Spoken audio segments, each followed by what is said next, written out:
I don't think, Danny, that there's going to be a diplomatic solution. You're not going to reach some sort of meaningful peace agreement between Russia on one side and Ukraine and the West on the other.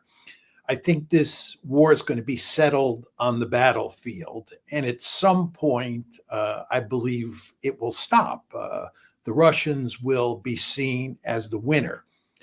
It will be an ugly victory in the sense that I don't think the Russians are going to decisively defeat Ukraine. I think there will be a dysfunctional Ukrainian rump state left over. And of course, the Russians will end up taking at least those four oblasts that they've already annexed, plus Crimea. And in all likelihood, they'll end up taking even more territory. And the end result is you'll get a frozen conflict similar to what you have between the two Koreas. It'll be an armistice in effect. That's coming. And then the $64,000 question is what happens after that? So what Trump is saying here is this is classic fatalism, writing off diplomacy as if war is a natural endpoint. No attempt to define ugly victory either. What does a dysfunctional rump state even mean in practical governance or economic terms? No, I mean, this is a fool's errand. I mean, the Russians have made it clear there's going to be no ceasefire.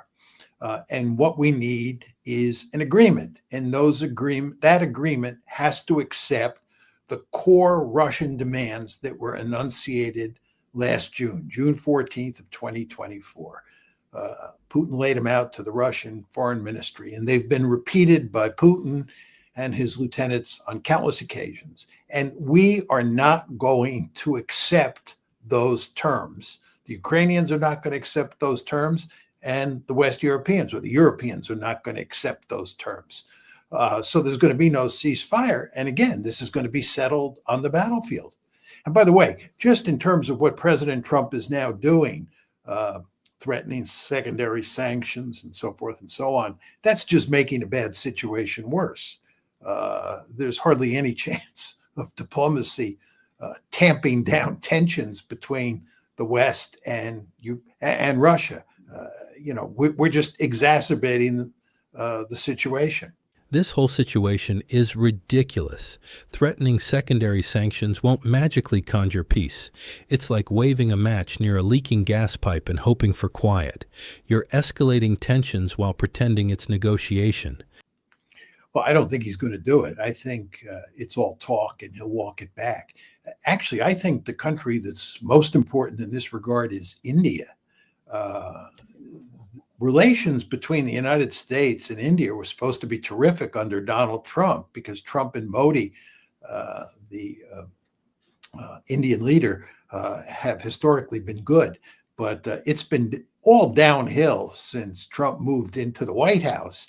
And he's now threatening to put secondary sanctions on India. They've not worked out a trade deal with India. And the Indians are actually furious with Trump. And we need India on our side of the ledger because for purposes of containing China and dealing with China, we need friendly relations with India. Remember, India is part of the Quad. Let me get this straight. Trump tanks relations with India, a critical China counterweight, and still wants them to bend. That's geopolitical malpractice. India doesn't dance to ultimatums, especially not with discounted Russian oil on tap. It's just hard to believe what's going on here. He's poisoning relations with India. He can't do much with the Chinese because the Chinese have too much leverage over us. They control those rare earths and rare earth magnets, and there are just limits to what Trump can do in terms of getting tough with the Chinese. It would wreck their economy. I mean, they're not going to do it. And the Chinese are not going to do it. And this is why I don't understand why Trump is making these threats. Does he really think that this makes sense? It's typical Trump. He just, operates by the seat of his pants, makes all these threats, then backs off. You're not just shouting into a void, you're demanding economic suicide from allies. India's entire energy strategy hinges on Russian oil. No real-world policymaker expects them to jeopardize their domestic stability for vague U.S. posturing. And so forth and so on. And by the way, if you're the Russians and you're watching this, you have to say to yourself, what does this tell us about dealing with the United States moving forward? Is there any hope for diplomacy? Is there any hope that we can work out some sort of modus vivendi with these people? I think the answer is no. I think if you're the Russians and you're the Indians and you're the Chinese and you're pretty much every other country in the world except for Israel, and you're looking at the United States, you have to say to yourself, this is a rogue actor. This is a rogue state. This is a state that can't be trusted. And you have to assume worst case. You have to plan for that. And you have to act accordingly. This is not in our interest. Look, when even your friends think you're a rogue state, you've lost strategic credibility. Allies hedging toward China isn't about betrayal. It's rational self-preservation in the face of American diplomatic whiplash. I'm a structural realist, and I believe structure really matters. And I believe if you're Japan and you're South Korea, the mere fact that you live right next door to China makes China a threat that can never approximate the American threat, because the Pacific Ocean is a huge body of water and we're far away. I mean, when diplomats from friendly nations say, we're listening to China now, that's a five-alarm fire for U.S. foreign policy. You don't strong-arm allies in tough neighborhoods. That's not toughness. It's short-termism with a boomerang. All of that's to say that from a structural point of view, there are very powerful incentives for the Japanese and the South Koreans to ally with the United States no matter what. But I'm sophisticated enough, at least I hope, to understand that structure has its limits. And one could argue that if the United States continues to misbehave, if President Trump continues to slap our allies around, and here we're talking about the South Koreans and the Japanese, who are two of our most important allies, that at some point they will be forced to work out some sort of accommodation with China. Which will be to China's advantage, because China is far more powerful than either one of those countries, or in fact, those two countries combined together. Structure matters, yes, but structure bends under enough pressure. Keep bullying Seoul and Tokyo, and eventually you don't have allies, you have hostages. And that's not a viable foundation for any Pacific strategy. So one could argue that, Trump, Trump made Trump's structure, if you know what I'm saying here, Danny. So I think we have to be very careful. I find it hard to believe that Trump doesn't understand that for purposes of containing China, it's essential to have good relations with South Korea and Japan. And slapping them around the way he does makes absolutely no strategic sense. But he just doesn't seem to care. And by the way, just to take this a step further, the United States is pinned down in the Middle East, and the United States is pinned down in Ukraine. And that has made it very difficult for the United States to fully pivot to East Asia to contain China. You would think, given that situation, the United States would have a deep-seated interest in, if anything, being on better relations than ever with both the South Koreans and the Japanese. But what we see is the exact opposite, as you just described. This is the clearest contradiction in U.S. strategy today. You want to counter China, but you're over-leveraged in conflicts that drain bandwidth and resources. We're stuck in yesterday's wars and forfeiting tomorrow's positioning. Just building on what you said, Danny, I think you can disagree with Putin's position, but he has been remarkably consistent in his pronouncements and his behavior. He has made it unequivocally clear from the get-go that there will be no ceasefire until there is a peace agreement. And he stipulated what that peace agreement has to look like. And he's made it clear that he's unwilling to bend on what he thinks the main terms of that peace agreement should be. There's no evidence whatsoever that he was telling Trump something different than that. All of the evidence is that he has been telling the same story over and over. To my knowledge, Putin's been clear on his red lines. We may hate them, but they haven't shifted. If anything, Trump's the wild card here, making up diplomatic progress that never existed. That's not foreign policy. It's fantasy baseball. So this idea that, Putin is deceptive, he's been leading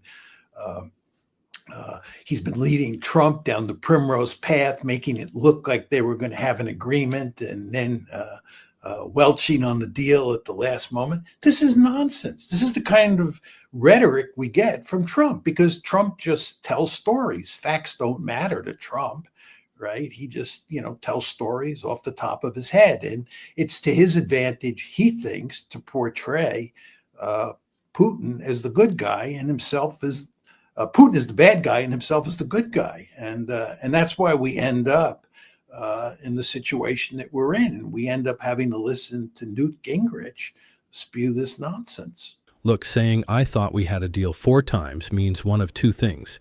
Either you're lying or you're incapable of basic negotiation comprehension. Either way, not exactly inspiring trust in your foreign policy instincts. That's exactly right, Danny. That hits the nail right on the head. There is no evidence that they were close to a deal. None. Look, I've spent a big chunk of my life studying war, and I know a lot about air campaigns. And what people like Trump and Gingrich and others are trying to say is that the Russians are waging a counterpopulation air war. In other words, they're purposely trying to kill large numbers of civilians, much the way we did against Japan and even Germany in World War II. This is simply not true. Are we really back to 2003 axis of evil talking points? Painting Russia as cartoon villains doesn't help diplomacy or military planning. It just satisfies moral outrage while blinding us to the complex incentives actually shaping the war. There's no question that there is collateral damage. Civilians are killed when the Russians attack military targets from the air.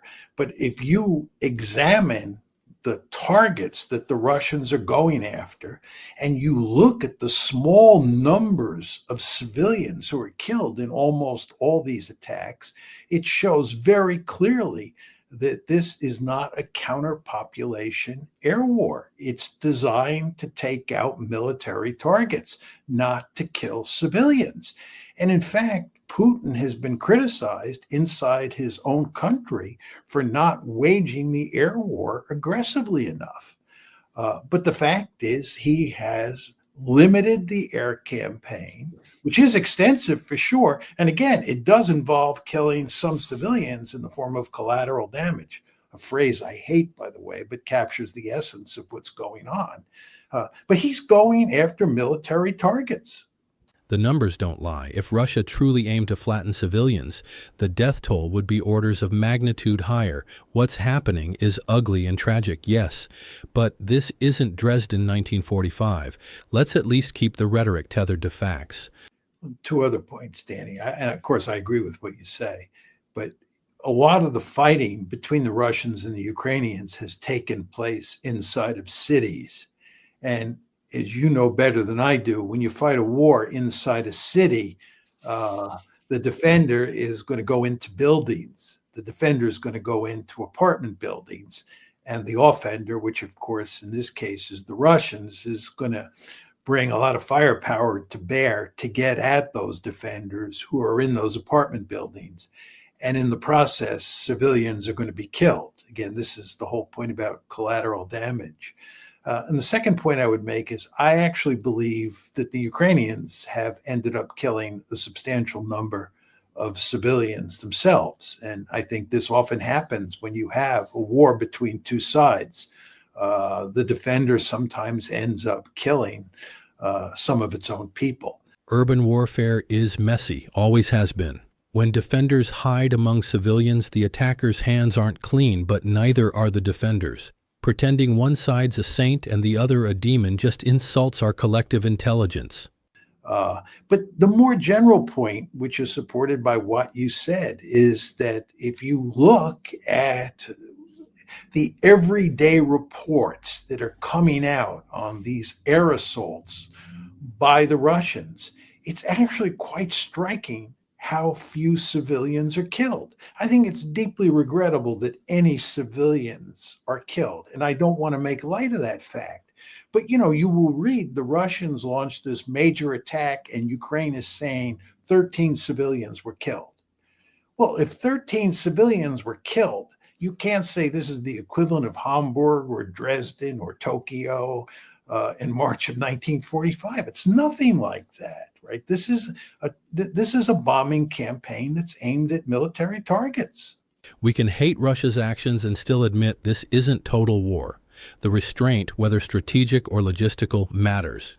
If you're claiming genocide or population targeting, the math better match the accusation. Here, it doesn't. I mean, you listen to Gingrich talk and you just sort of wonder what universe is this guy operating in.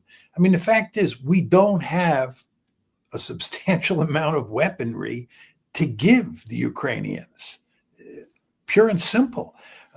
This has been a problem that's been talked about for months now. The weaponry is just not there to give them.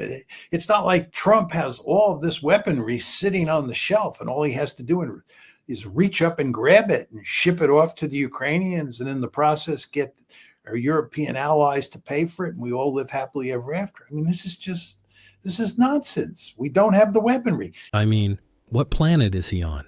If weapons and sanctions haven't worked after years of full-court press, what magic beans does Trump have now? This belief in final Hail Marys is just economic escapism dressed up as policy.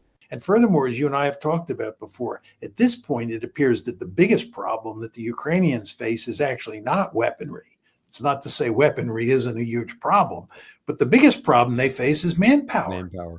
And we can't solve that problem. And then you get to all this talk about secondary sanctions. I mean, we've said a few words about that. If secondary sanctions really were an effective tool, the Biden administration, which was deeply committed to winning this war against Russia, would have used them. They didn't, and they didn't use them because they're not going to work. And Trump can talk all he wants about using secondary sanctions, as can Gingrich, but I don't believe that Trump is going to use those secondary sanctions. And if he does, it would be a remarkably foolish move on his part.